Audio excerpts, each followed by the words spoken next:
सुख स्वरूप व्यास जी एवं श्रीमद् भागवत महापुराण को भी पुनः पुनः वंदन अभिनंदन करते हुए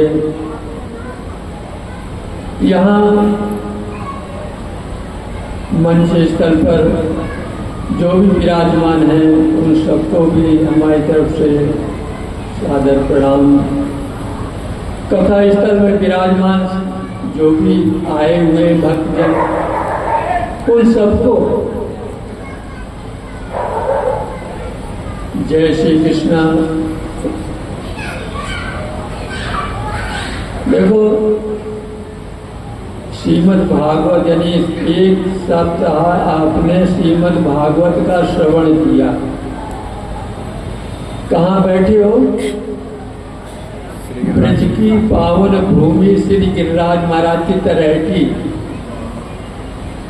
में विराजमान श्री मधुर ब्रज बिहारी एवं गुरुजनों के सानिध्य में बैठकर हम सबने श्रीमद् भागवत का श्रवण किया। ये हमारा परम सौभाग्य है। ऐसा अवसर कम मिलता है। भागवत तो बहुत जगह मिल जाती सुनने को, पर अवसर ऐसा कम मिलता है कि ब्रज क्षेत्र हो, ब्रज की साथ साथ गोवर्धन महाराज की तलहटी हो और वहाँ गुरुजन यानी संतों के सानिध्य में बैठकर जो श्रीमद् भागवत का श्रवण होता है महाराज कई गुना लाभ फलदायी होता है। भागवत तो आपने सुनी, मैं थोड़ा सा भागवत का ही सारांश मैं थोड़ा सा आप बताऊंगा आपको। सौनक ऋषि जो है कहते हैं राजा परीक्षित को जब पता चल गया यानी श्राप का पता चला कि ऋषि कुमारों ने हमको श्राप दिया है और 7 दिन के बीच में 7वें दिन तक्षक के डसने से राजा की मृत्यु हो जाएगी। ये पता लगते ही उन्होंने अपने राज्य का त्याग कर दिया और शुक्र क्षेत्र गंगा के किनारे आ गए, गंगा तट पर आ गए। अब राजा परीक्षित के राज्य में जो रहने वाले संत महात्मा ऋषि मुनि उनके कानों में जब ये बात आई कि ऋषि कुमारों ने राजा को श्राप दिया है 7वें दिन मृत्यु, तो बड़े दुखी हुए क्योंकि धर्मात्मा राजा थे महाराज, प्रजा को पुत्रवत पूजा को समझते थे, उनका बड़ा ध्यान रखते थे।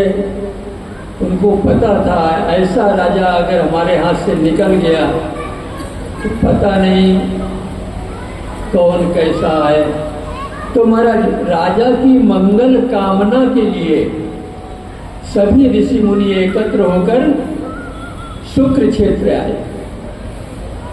जब राजा परीक्षित ने देखा कि राजा सभी ऋषि मुनि महात्मा सब आए हुए हैं तो महाराज उन्होंने साष्टांग प्रणाम किया और प्रणाम करने के बाद सभी ऋषि मुनियों ने एक साथ राजा परीक्षित को आशीर्वाद दिए, हे राजन तुम्हारा कल्याण हो।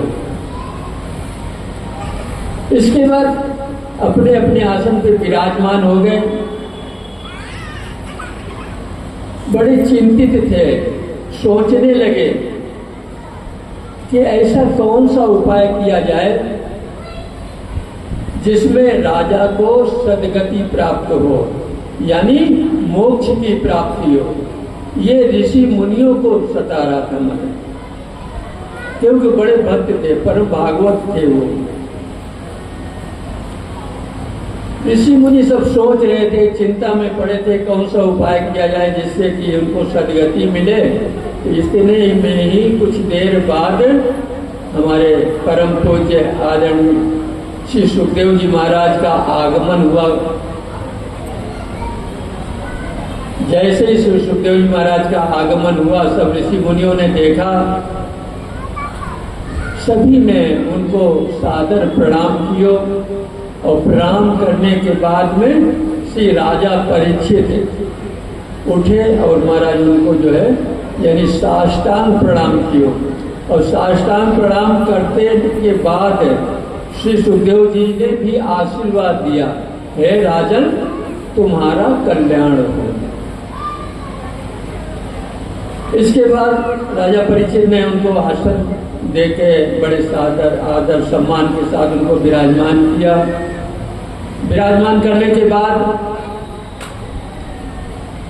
बड़े विनम्र भाव से हाथ जोड़कर राजा परीक्षित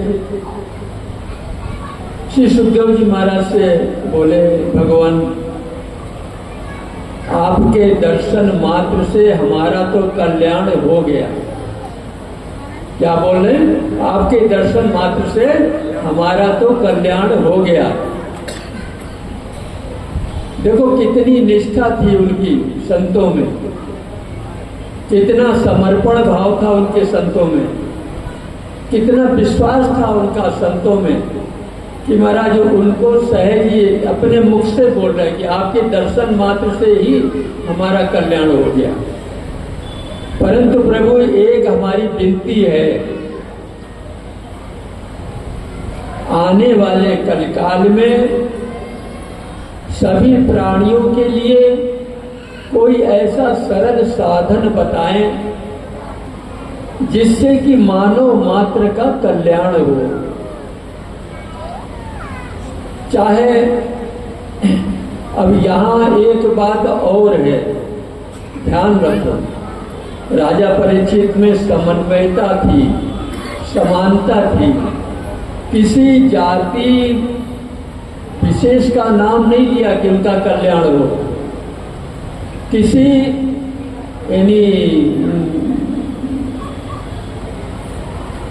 चाहे ब्राह्मण हो, क्षत्रिय हो, वैश्य हो, शूद्र हो, किसी को विशेष भाव से नहीं बोला। सभी प्राणियों के लिए उन्होंने ये कहा कि कलकाल में कोई ऐसा सरल साधन बताएं कि मानव मात्र का कल्याण हो। ब्राह्मण हो, क्षत्रिय हो, वैश्य हो, शूद्र हो, स्त्री हो, पुरुष हो, अमीर हो, गरीब हो, रोगी हो, निरोगी, यानी कैसा भी कोई भी हो, ऐसा साधन बताएं कि वो सहजता से उस साधन को करके कल्याण को प्राप्त हो। इतना जब कहा तो महाराज सुखदेव जी महाराज बोले, हे राजन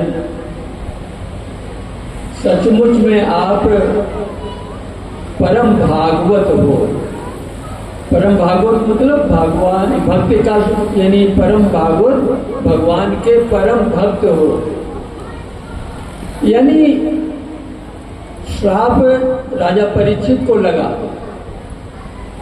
अपनी चिंता न करके, और उन्होंने या जन कल्याण के लिए सुखदेव जी महाराज से साधन पूछ रहे, कोई ऐसा सुगम उपाय बताओ जिससे कि मानव मात्र का कल्याण हो। तो उसमें श्री सुखदेव जी महाराज भी महाराज बड़े प्रसन्न हुए, खुश हुए, और उनको बोला कि ये राजन आप तो परम भागवत हो, आपका कल्याण हो। फिर उन्होंने बताया कि राजन आने वाले कलकाल में जब यज्ञ वेद वेदांत में सबका अधिकार नहीं है, कहते फिर इसका ऐसा क्या चीज है जिसमें सभी का अधिकार हो। तो उन्होंने बताया कि संतों में, संत महापुरुषों में श्रीमद् भागवत कथा में, संकीर्तन गाने में, जीव मात्र की सेवा में, और यानी भगवत नाम सुमिरन में सबका अधिकार है। कौन कौन से बोले? कहते जो जीव चीज मैंने बताई है, कहते उसमें सभी का, जीव मात्र का सबका अधिकार है और उसमें सबका कल्याण है। ये बिल्कुल सरल साधन है। सुखदेव जी वो हे राजन, कहते इससे सरल उपाय कलयुग में कोई नहीं है। कौन कौन सा? संत महापुरुषों का संग करो, श्रीमद् भागवत का मन यानी नियम से श्रवण करो, संकीर्तन का, भगवत नाम संकीर्तन का गान करो, जीव मात्र की सेवा करो। हम लोग तो सिर्फ इतनी मुझे है ना कि संतों का सेवा, ब्राह्मण की सेवा, गौ सेवा, ठाकुर सेवा, इसके आगे नहीं जानते। परंतु यहाँ हमारे सुखदेव जी महाराज बोल रहे हैं कि जीव मात्र की सेवा करो और भगवत नाम का सुमिरन करो। कहते हैं इसमें ही, इससे सरल उपाय नहीं है और इसमें ही कलिकाल में मानव मात्र का कल्याण है, संभव है। इसके बाद उन्होंने बोला साधनांते नारायण स्मृति, चाहे वो गृहस्थ हो, घर में रहे, चाहे वो विरक्त साधु हो, आश्रम में रहे, अपने देश में रहे या विदेश में रहे, कहीं भी रहे, साधनांते नारायण स्मृति यानी हर प्राणी को साधना करनी चाहिए, उपासना करनी चाहिए, अपने धर्म में समर्पण भाव होना चाहिए और भगवत नाम का गान करना चाहिए, भगवत नाम का सुमिरन करना चाहिए। जन्म जन्म मुनि जतन कराही, अंत राम मुख निकसत नहीं। कहते जन्म जन्मांतर लोग ऋषि मुनि सब कुछ तपस्या करते हैं, भजन करते हैं, परंतु अंत समय में मुख से राम नाम नहीं निकल पाता है। और फिर हम कहते हैं कि भाई चलो हम फिर बाद में कर लेंगे, कोई अभ्यास नहीं। सुबह शाम थोड़ी देर के लिए बैठ गए, फिर कहते हैं कि हमारा मन नहीं लगता है। ऐसा नहीं, जिसमें हमारे ज्यादा संसार के कार्य में हमारा ज्यादा समय व्यतीत होता है, थोड़ा बहुत समय हम भगवान के लिए दे पाते हैं, तो जहाँ ज्यादा समय देते हैं वहीं हमारा मन उसी में अटका हुआ होता है। वो धीरे धीरे साधना के द्वारा, उपासना के द्वारा, गुरुजनों की कृपा के द्वारा, कहते वो धीरे धीरे हमारे मन हमारे अनुकूल होगा और हमारी साधना उपासना में सफलता मिलेगी।